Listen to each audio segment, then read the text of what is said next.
Hello and welcome to this Pro Tools Tech Talk session where we're going to be looking at the new hybrid engine for Pro Tools HDX. My name is Dave Tyler. I work for Avid as an audio solutions specialist based in the UK. And Hi there. Hi, I'm Daniel, and I'm also an audio application specialist based in Tokyo, Japan.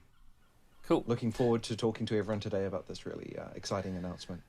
So Dan and I will we've got some, a few different things to show you, and we'll be interacting with you, and there'll be an opportunity for you to get involved as well and asking questions. So for those people who are on the Zoom call, again, we've got a fantastic number, so thanks everyone for coming and joining. If you're on the Zoom call, then you can get involved by using the Q&A function. So on Zoom, you click Q&A, ask your question. We have Gil and Jeff on hand who will be able to answer questions. But also, if we think there's something that we can maybe discuss a little bit more or be useful for everyone to hear the answer, then we can answer that question live.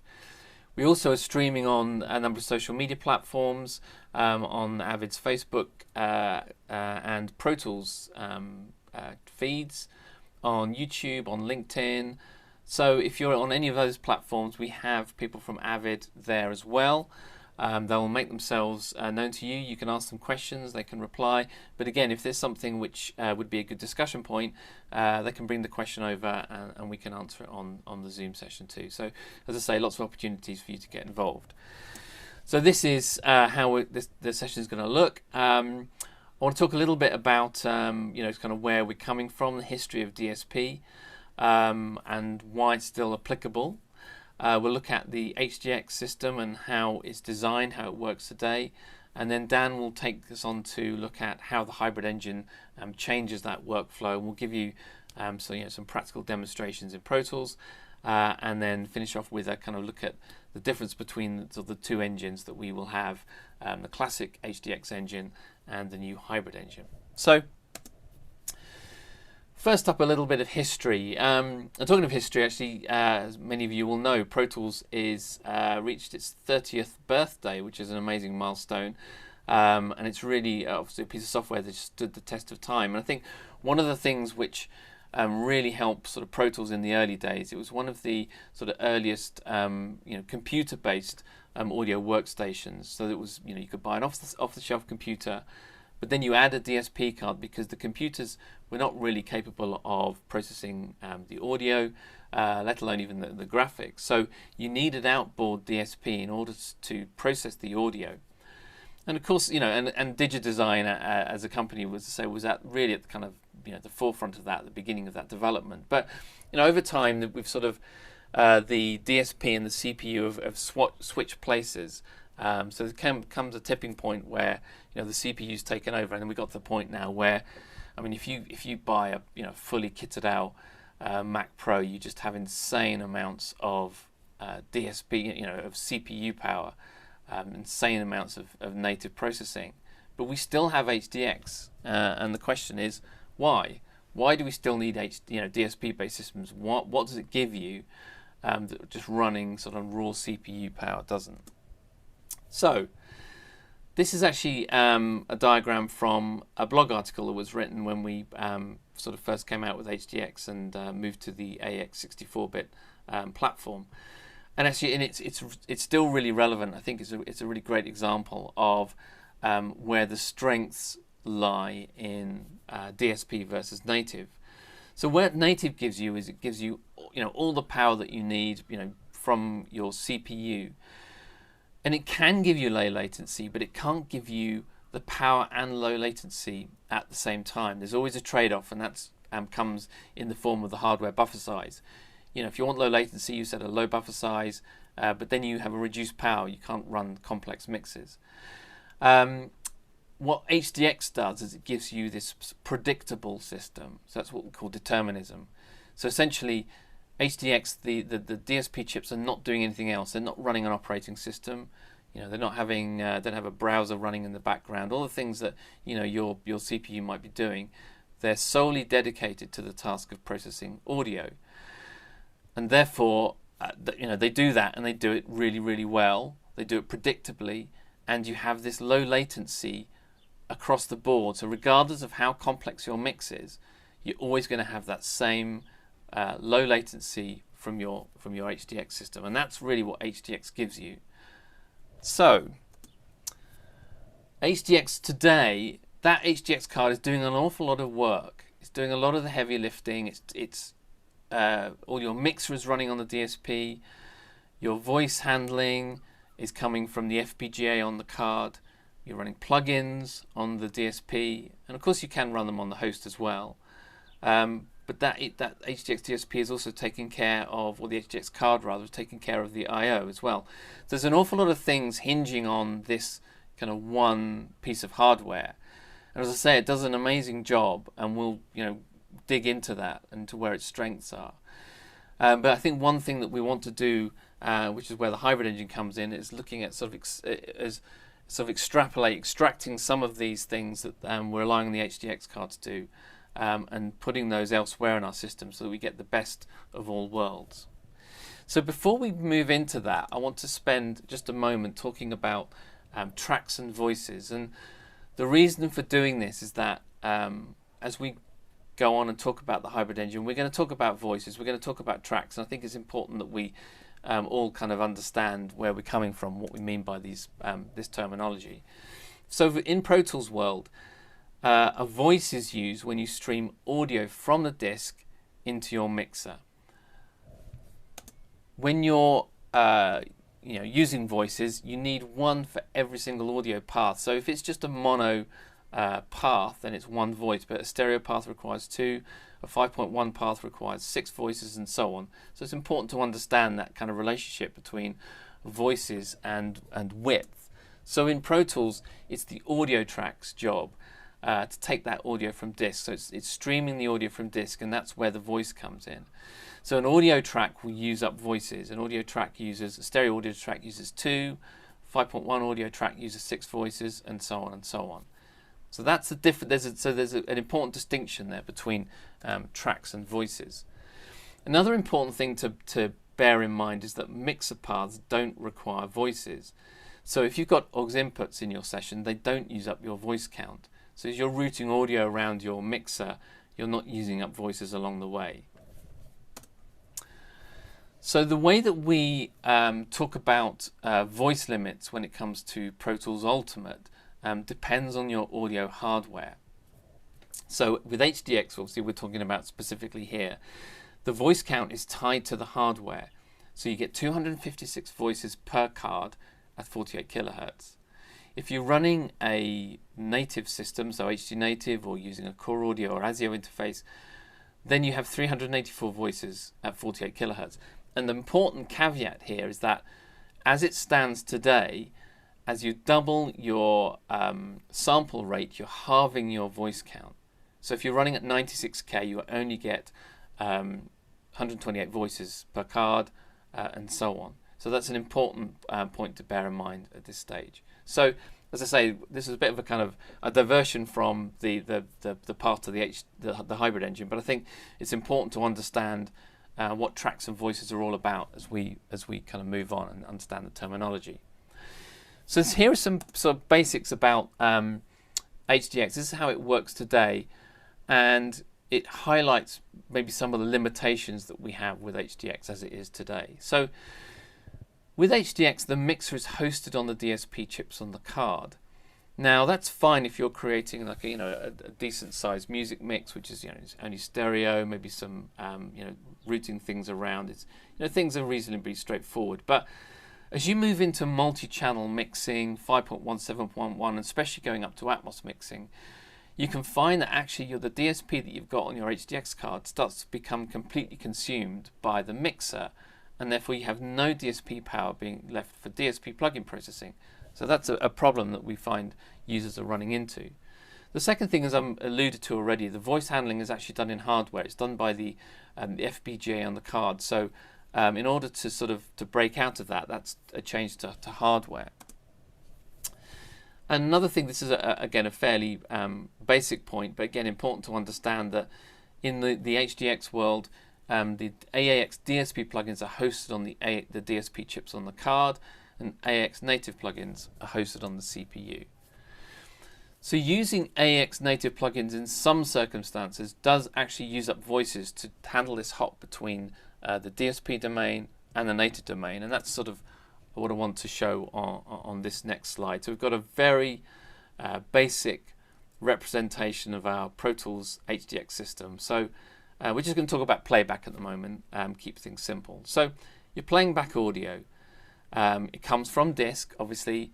Then that's handled by the CPU because obviously your drives are attached to your computer. So that's your audio goes through the CPU and then onto the HDX mixer and then out of your I/O. So if you put a native plugin before a DSP plugin, then we're not using any of these additional voices. And this is something which, you know, a lot of HDX users understand some of these principles and know how to kind of use the HDX system efficiently. But actually there's a lot of people maybe who don't sort of use it in its most efficient way. And I think, again, that's sometimes where people can get into problems. So if you're running on your HDX system, you put a native plugin on, then because the audio is going through the CPU first, then you can do the native processing there before it gets to the HDX mixer.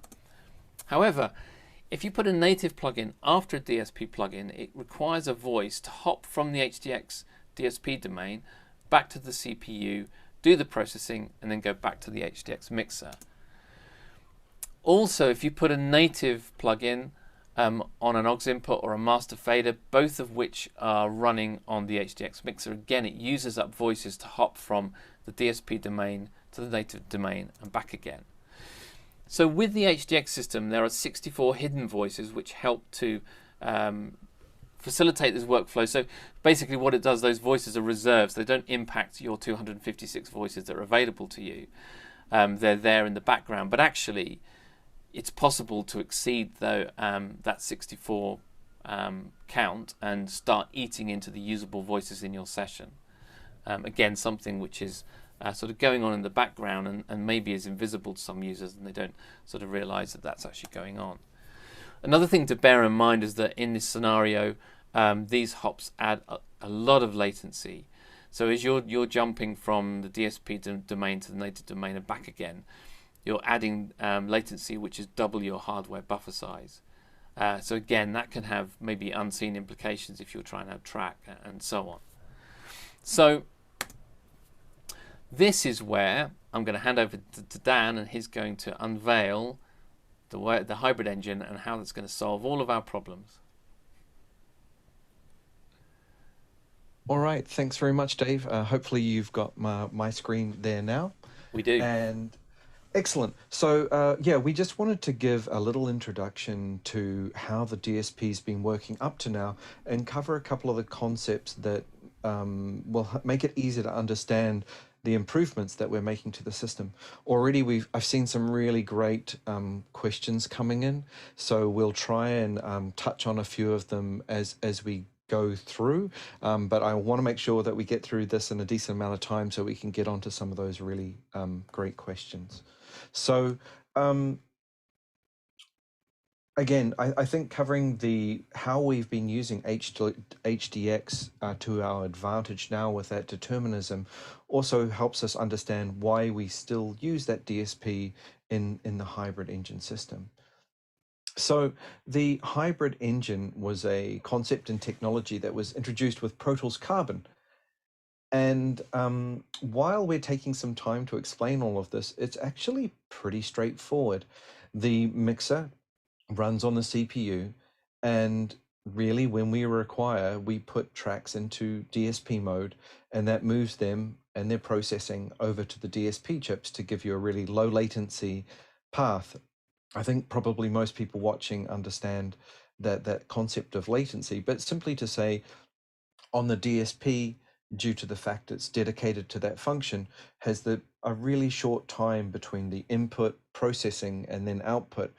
Obviously a CPU is fantastic at being extremely flexible, but with each plugin change in buffer size, that time between the input to the output gets longer and longer, which doesn't suit recording in a real time situation. Now, Carbon uses the same DSP as the HDX card. And so the obvious next step and progression, as also Pro Tools runs both of them, is to bring this technology over to the HDX card. So to give a bit of a primer on the hybrid engine, in this example, excuse me just for a second. In this example, we're running our all of our mixer and all of our processing on the native mixer.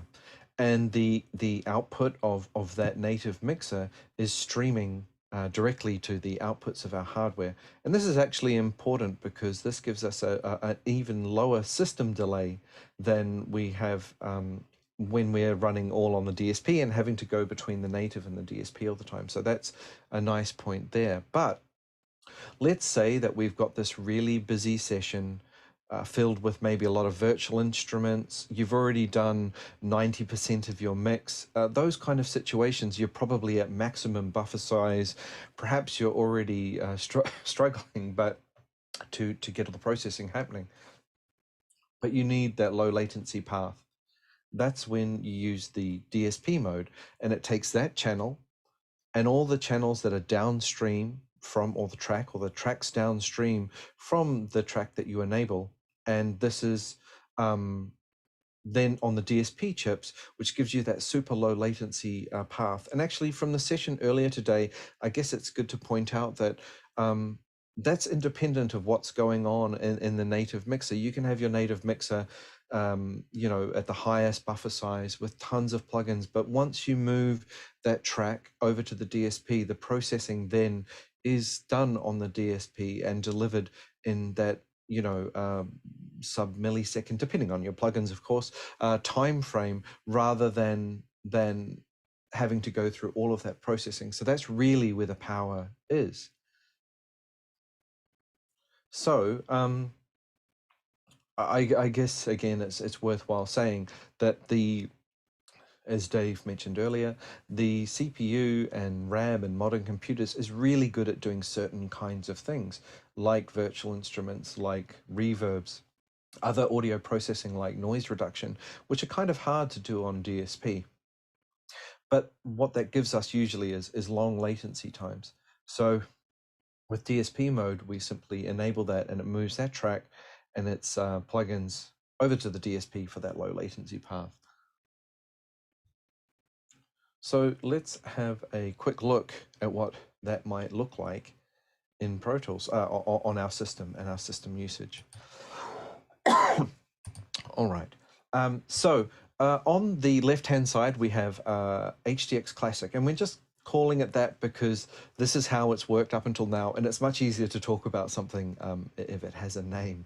So we can see in this case, this is actually a Atmos session, and it's got a pretty large number of tracks, but you can see that in this other system, there's 3 HDX cards, and they are almost all being used completely. And actually, of our 512 voices available, we're using 405 of that. But it's interesting to see when we open the same session on using the hybrid engine, we are actually using far less voices because we aren't having to deal with all of these hops between the native domain and the DSP domain.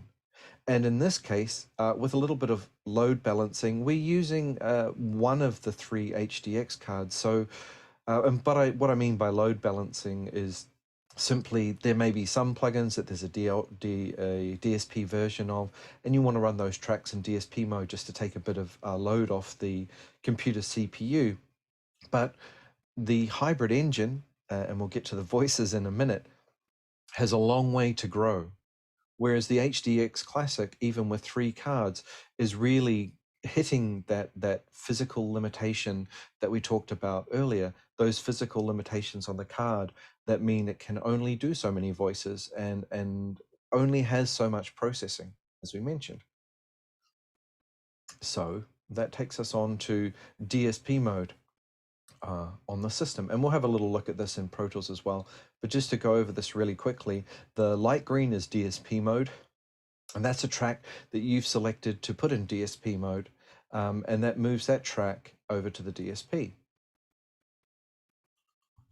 Now, when you're in DSP mode, only AAX DSP plugins can run. A native plugin will be converted to an AAX DSP version if it's available, or bypassed. And that's important because we want to keep that low latency path. Otherwise, there wouldn't be much point in putting it in DSP mode.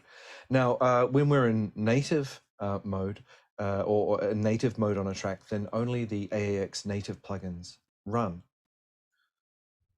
Now, it is possible to do what we call DSP mode safe, which allows us to do something like from a DSP enabled track, we want to do a send to something like a reverb or a delay or something that doesn't matter if it's got a little bit of that latency in there.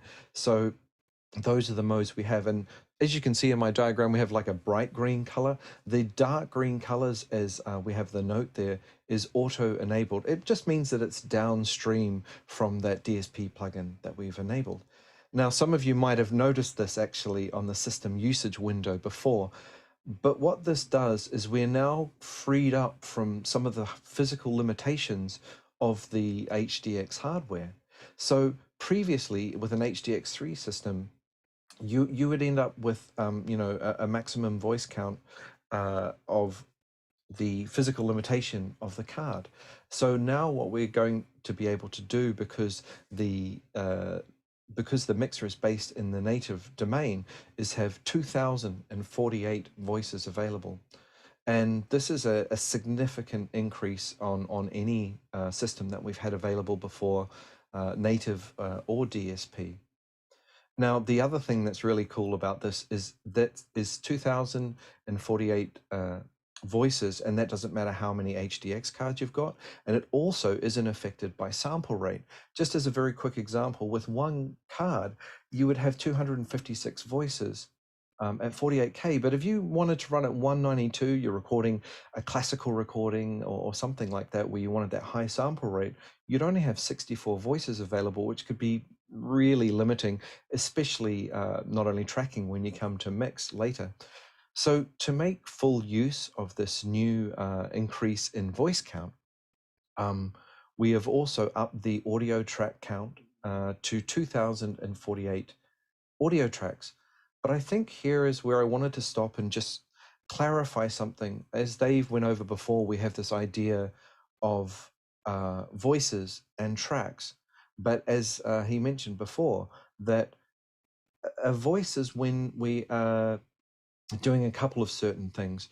We're either streaming audio from a disk for a playback track or potentially recording to disk, or we're in one of these situations where we're doing a hop between the native realm and the DSP realm. So I guess what I wanted to point out is even with the system that you have now and the track count and the voice count that you have, it's not only whatever the number is you have now or 2048, it's actually 2048 plus the auxiliary tracks, plus the master tracks, plus the instrument tracks. So we're starting to talk about absolutely potentially enormous sessions. Now, of course, how well that plays back or not is going to be affected by your CPU power, but what it does give you is just an absolute massive amount of flexibility that wasn't possible before. And yeah, that's just something I wanted to cover off there. But we've been looking at slides for a little while, so let's move over to Pro Tools and we'll have a little look. Sure. I wonder whether there's a couple of questions come in. We could sort of maybe whilst we're talking about these things, Yes. just discuss a couple of them, and then we'll certainly Sure. be doing some more questions as we towards the end.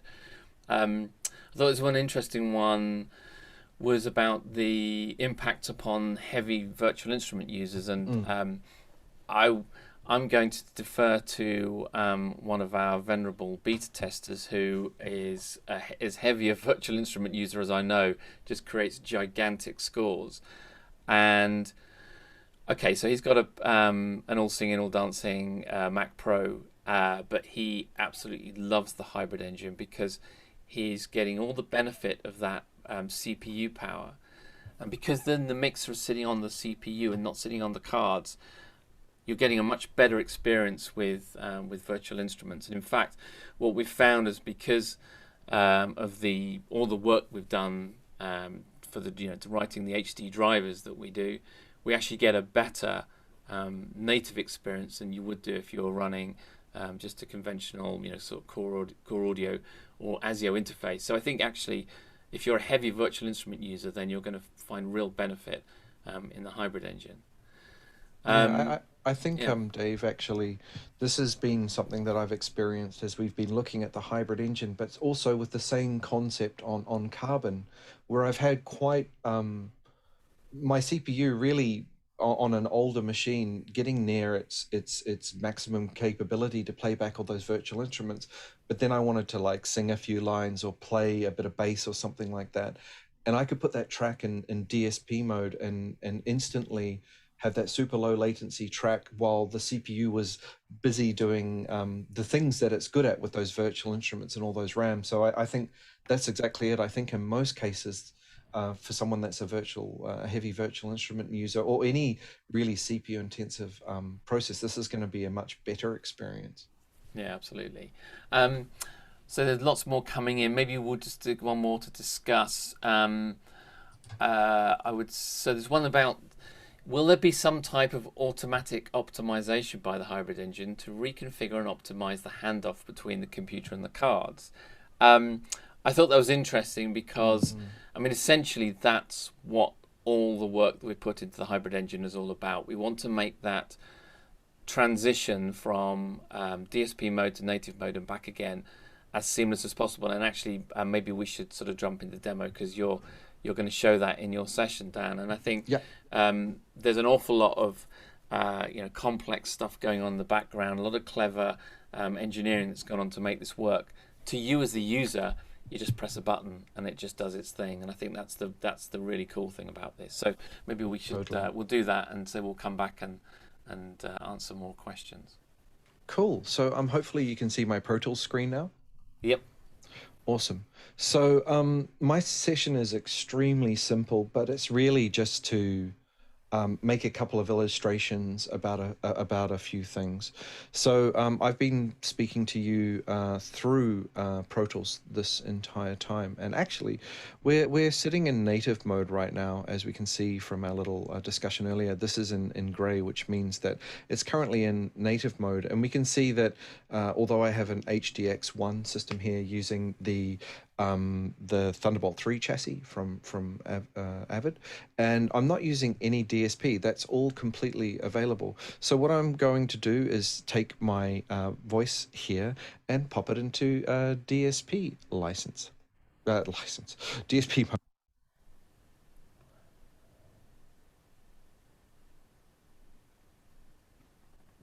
So I've left this message here. Of course, you can disable it. So DSP mode has been enabled for a track, and it means that the tracks downstream from this, as we mentioned in the earlier part, have been automatically placed into DSP mode, this darker green color, because they're downstream from my voice and we want them to be as low latency as possible. So we can see here we now are in DSP mode, and all of my plugins and obviously a lot of Avid plugins are in DSP mode, but we have a lot of great third-party plugins as well, McDSP, Plugin Alliance, some of the Focusrite stuff as well. There's a lot of fantastic plugins available for this architecture, and so I'm now in DSP mode. But I think to try and show this now, normally we would have trade shows and be able to go into stores and try this out for ourselves with Carbon or the HDX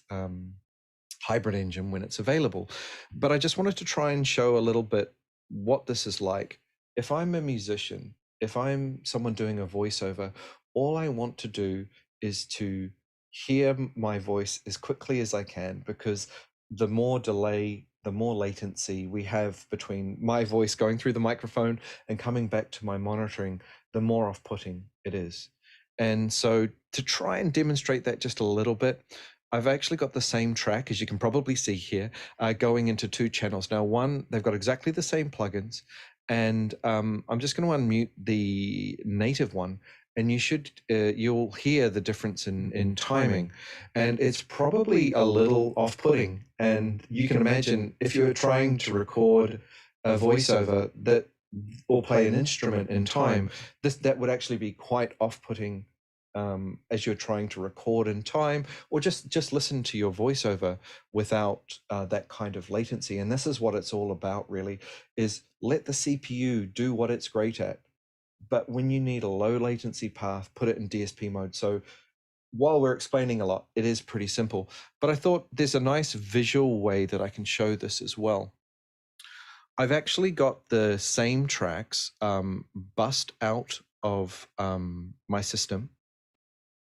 And I'm going to turn this, unmute this again, sorry, so you're going to hear a double up. But I actually just wanted to record for a second. And, sorry, I put it on input, not record, excuse me. And just record just a little bit and maybe make a couple of small transients, because it's going to be really easy to see. Now, if I go in here and zoom in, and I will actually mute this other track because it's probably a little bit annoying, you can see the difference in arrival time between the output of a DSP enabled track and the output of the native track. There's a significant difference. That's as we could all imagine, that would be quite off-putting for someone you're recording in a voiceover, a voiceover as well. That would be really off-putting. And another small example I have here is to sort of show what that might be like if you're playing something that is rhythmic. So I've got another Pro Tools system here, and I'm just playing like a drum loop of just some drums. And let me get the system playing over here. I'm going to unmute these, and at the moment they'll just be in native mode. And you can hear that when I unmute them and play them together, of course, they're playing exactly in time. But I'm going to pop one of these tracks now into DSP mode.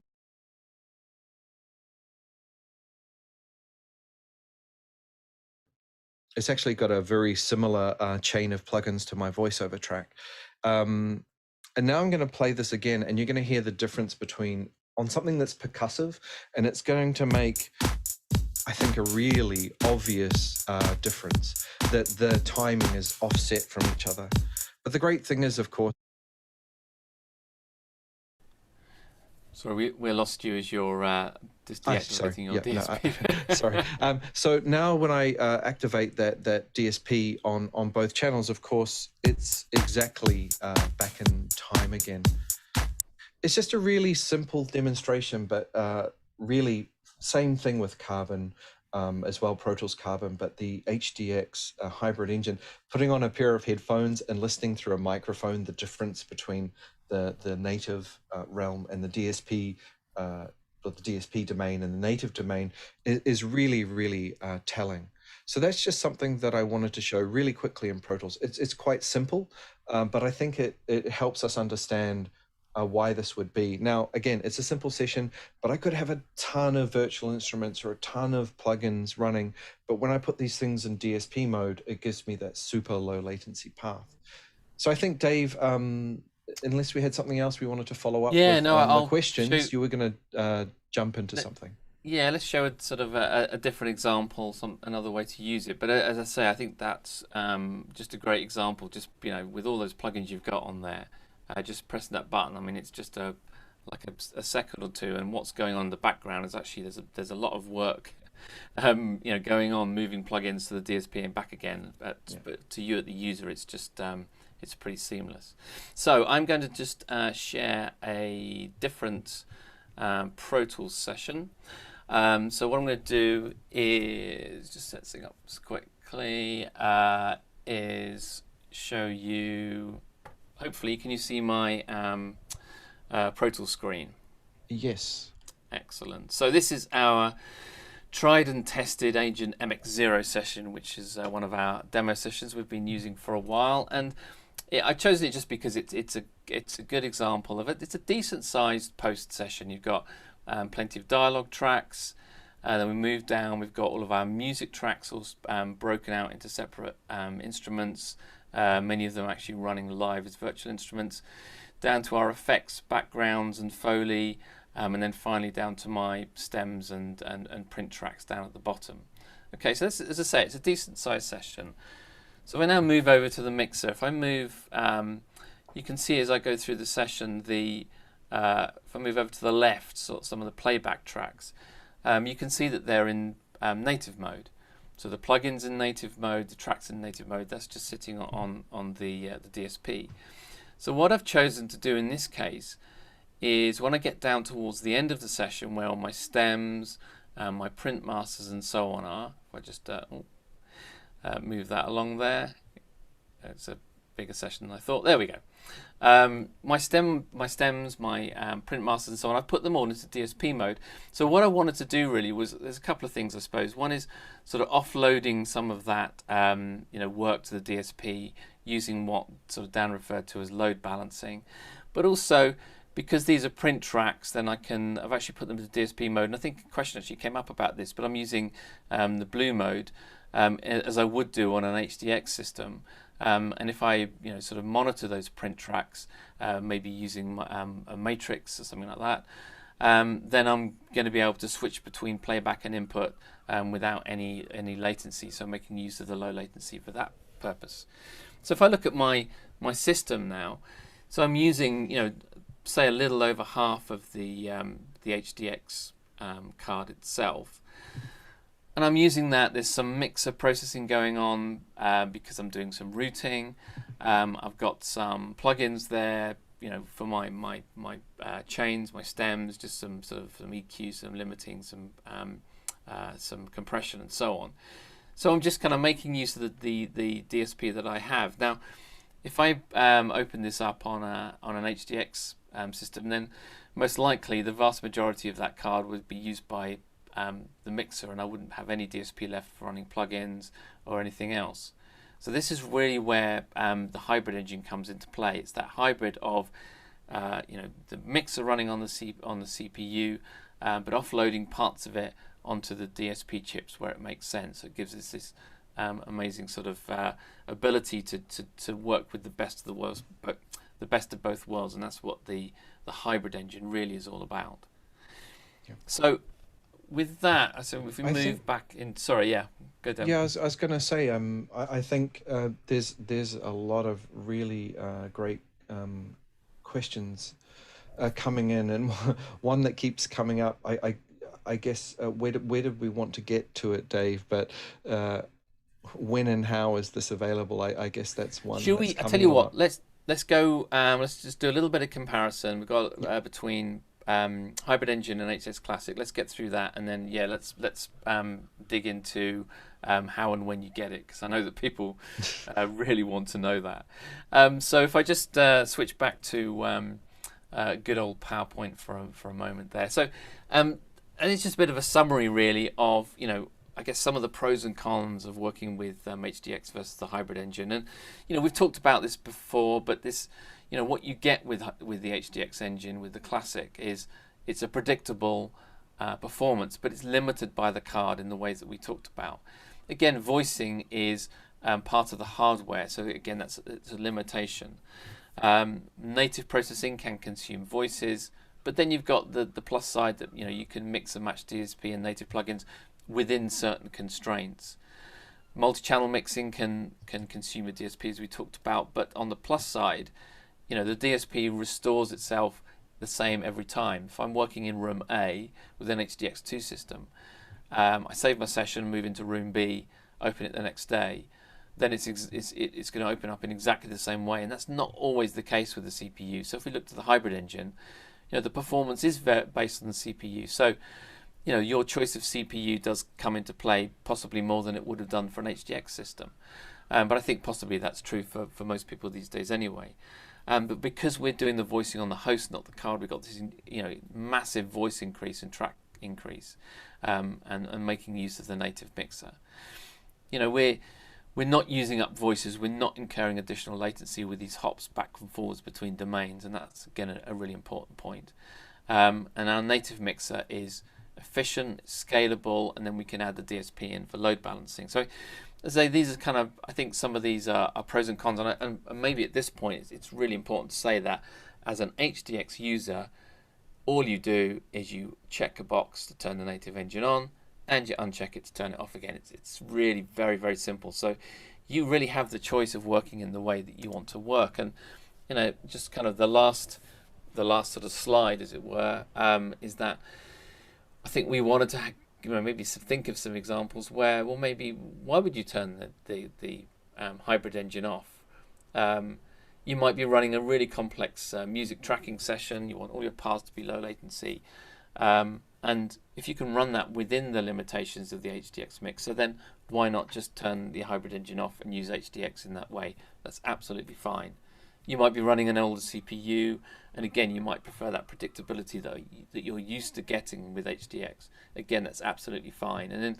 And possibly, running Pro Tools as a separate recorder. Your routing is not going to be an issue. Plugins are not going to be an issue.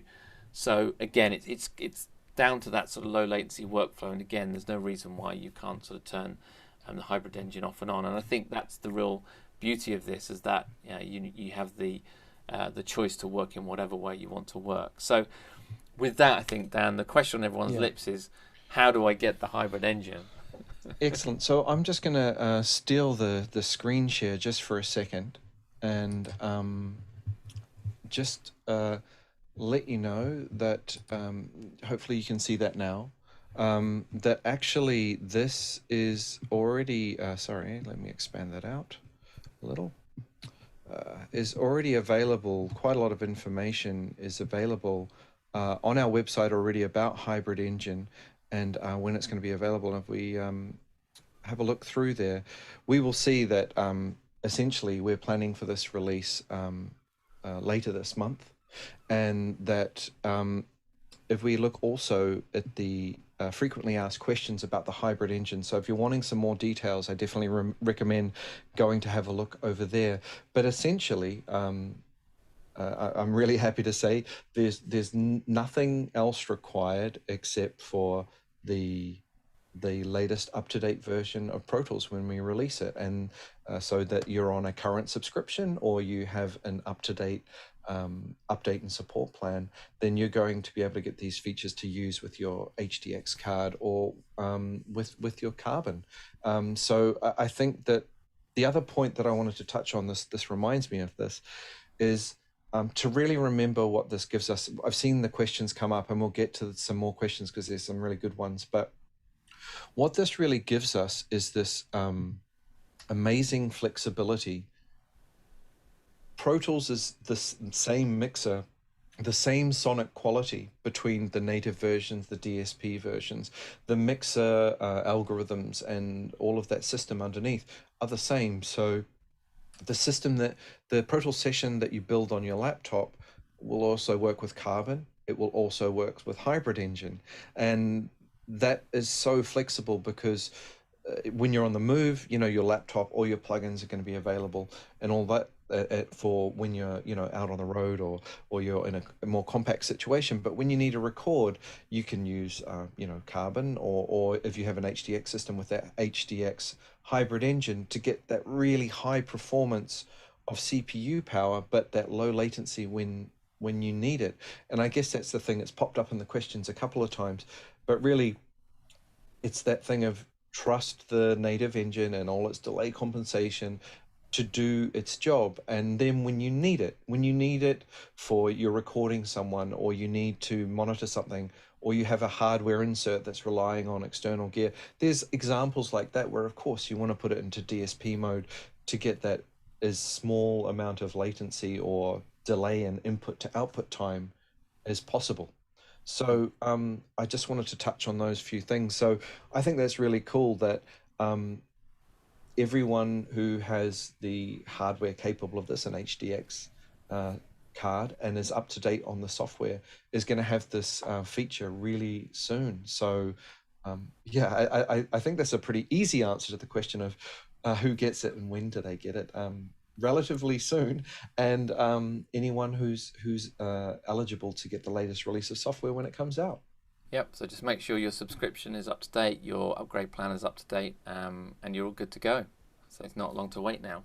I think the other thing actually that I guess what you're showing there reminds us as well. But well, I guess one thing we wanted to highlight is that we did introduce two new pieces of hardware towards at the beginning of last year.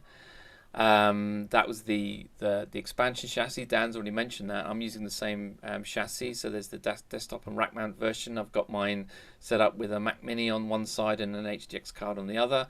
Hooked it up to a Matrix Studio. It's a really kind of neat solution for a modern HDX system, and with the efficiency of the hybrid engine, perhaps you don't need to have so many multi-card systems, because you're offloading some of that work to the CPU and mixing and matching and so on. So these Thunderbolt 3 chassis bundles actually definitely work really well with this hybrid engine workflow. And then of course you add to that the new SyncX peripheral for frame edge sync, and you've got a perfect post setup for everything up to Dolby Atmos. So yeah, definitely when we wanted to highlight that one as well while we're here.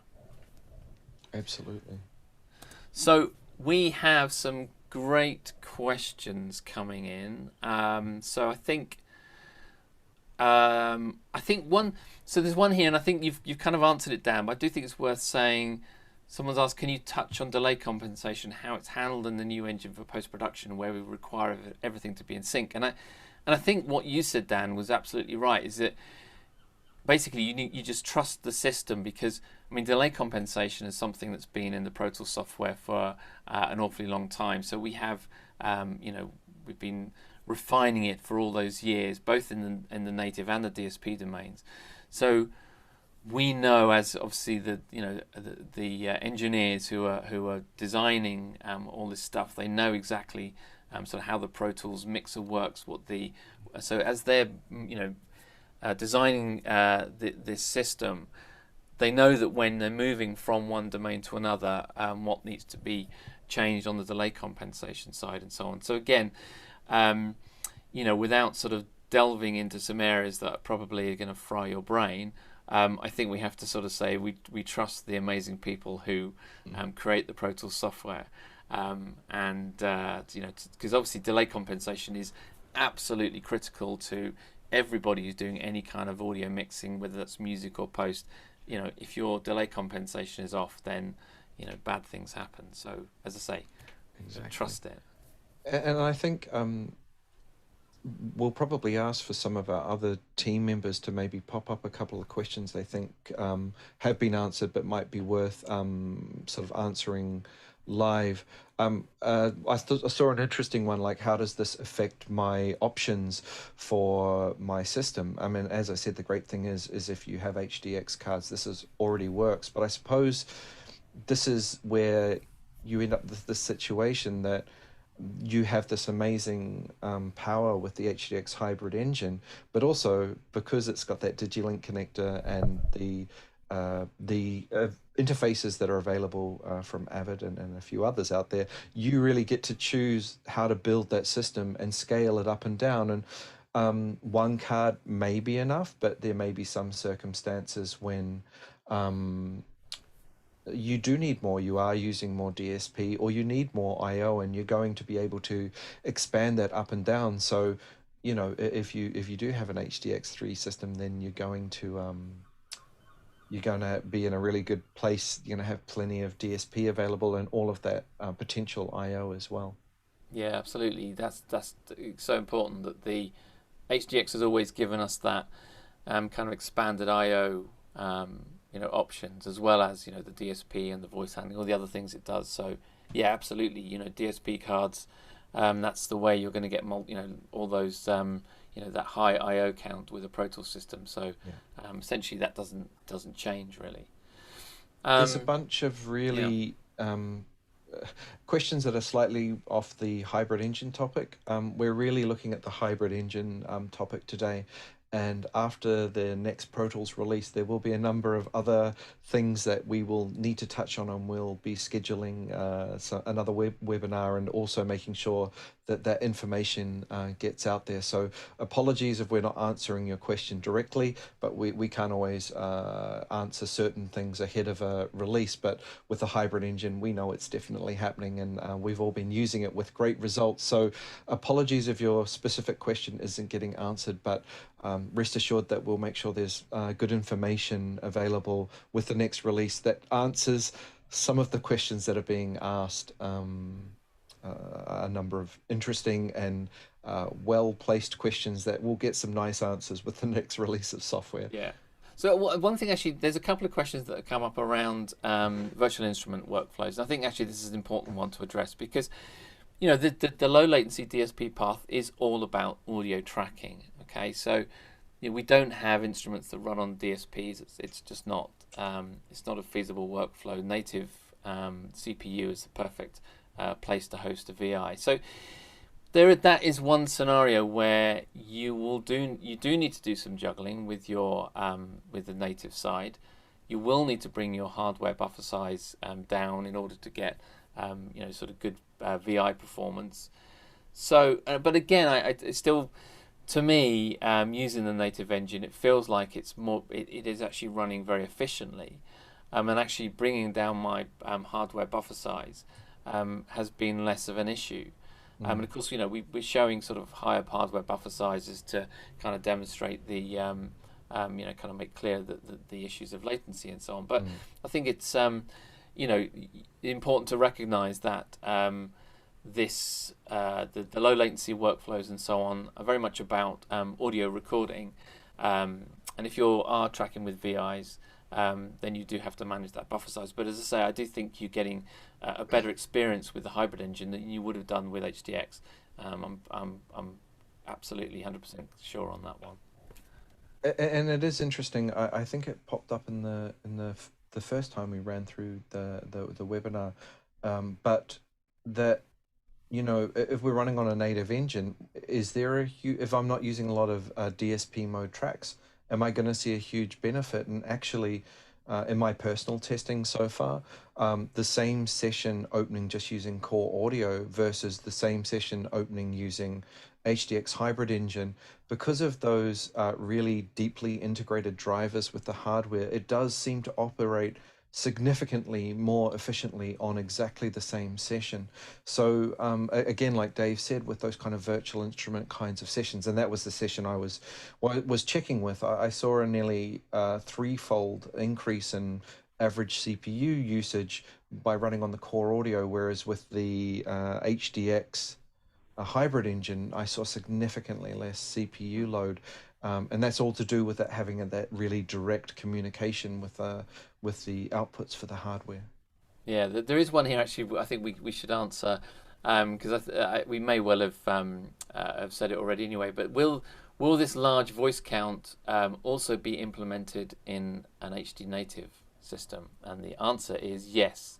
Yeah. So if you are a Pro Tools Ultimate user who's running an HD native system or running a core audio or ASIO interface, then you will benefit from the increased voice count. So everybody who's running Pro Tools Ultimate will get 2048 voices as of the next release, which is, I think, is good news for everybody. Yeah, absolutely. There was a question here, Dan. I don't know if we want to kind of delve into this a little bit. Around sort of Dolby Atmos workflows, and I guess the implications of the hybrid engine for Dolby Atmos workflows, and sure, there's a number of different ways of working with Atmos. Whether you've got an external renderer running on a separate computer, or you're running the production suite, and there's a couple of different options of getting audio to and from the production suite from the renderer. Sure. So I don't know if we want to maybe explore that a little bit, because I know obviously Sure. Dolby Atmos is a big topic of conversation right now. Absolutely. I mean, there's some people raising some really good points about the Dolby Audio Bridge, using that as the playback engine, and how does that affect your usage of the system. So I think obviously with some of the announcements in recent days, obviously Atmos music has got a lot of attention. And I think in most scenarios, you know, you're going to record your band in a fairly typical way generally, in that you'll use that hybrid engine to get those low latency paths when you need it. But when you come to mixing, then you really do have that, using the Dolby Audio Bridge, you use that native processing that's available to do the mixing side of things. If you're all on if you're on a all-in-one system, of course, if you're in a excuse me, if you're in a larger system where you have an external renderer, of course, you're going to have a significantly better performance and be able to deal with much larger sessions when you're sending out to that external renderer through the hardware. And I think already we're seeing from some of our beta testers that work in that kind of work, they're seeing really significant increases to the flexibility and the power of the same systems that they had before. No, absolutely.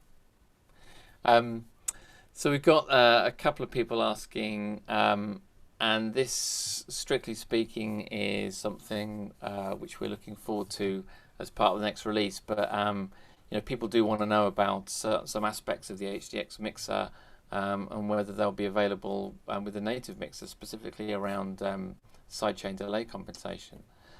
Yeah. So, do we want to delve into that one? That's an interesting one. I think of anyone who would understand how a mixer works would understand that we need to, if we are running on a native mixer, we have to figure out how that works and make that work. We'll have some more definitive news in the not too distant future on that one.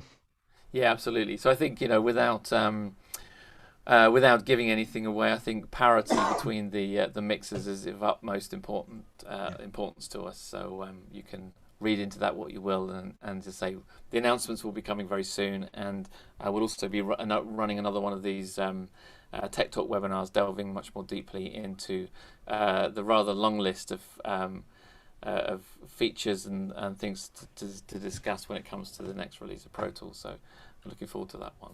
Yeah, so we've got a minute or two left. I was going to say we've got. If there's anything else that we want to pick I guess just it's sort of that same concept that keeps coming up. I use this kind of plugin from this manufacturer. How many DSP plugins are available? Those kind of questions. There's sort of two answers to that. One, remember to trust the mixer to do what it does.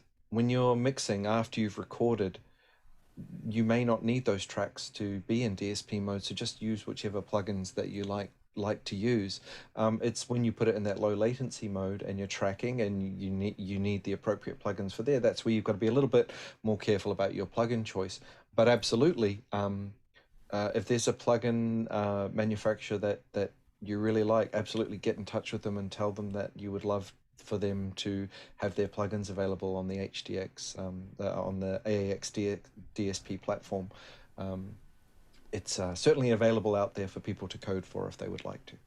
No, absolutely. And I think, as you say, this kind of just breaks open the possibilities with HDX. So we have just about reached the top of the hour. It's your last chance to maybe throw a few questions at us.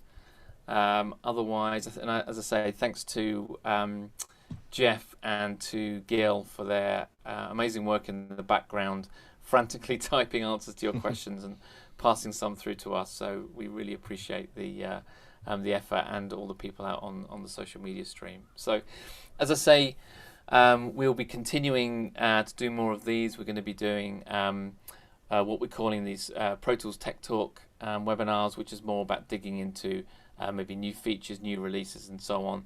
But also our community plugins are something which have been very successful, and we've got some great sort of guests lined up. And I know people are really interested to hear how their peers and other people in the industry are working and how they're using Pro Tools. So again, we've got more of those things lined up. So really appreciate so many of you coming and joining this webinar, and we'll see you again on the next one. So thank you very much.